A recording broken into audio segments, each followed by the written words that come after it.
Napapagod ka na rin ba? Sa pressure sa buhay, sa lahat ng iyong mga pinagdadaanan?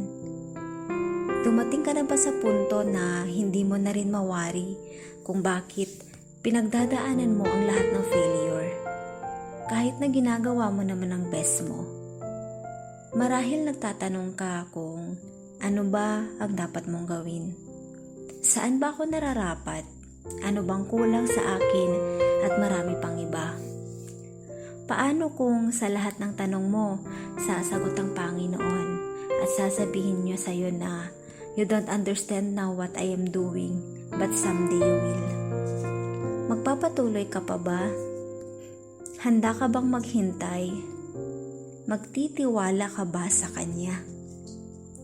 Bakit hindi kung sa kabila ng lahat ay binibigyan ka ng pag-asa na sa tamang panahon ay malilinawan at magkakaroon ng justification ng lahat? Lalo na kung darating na ang araw na God is going to give you more than you ask for. Please don't give up. Despite our unanswered prayers, unplanned stopovers, and missed opportunities. Kasi paano kung pagising mo pala bukas, ibibigay na ni Lord lahat ng sagot sa mga panalangin mo?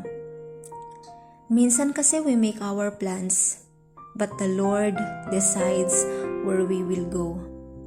Kapit lang tayo sa Kanya and believe that there's a perfect timing for us. The season of waiting might take long, but He is a God who does not waste your pain.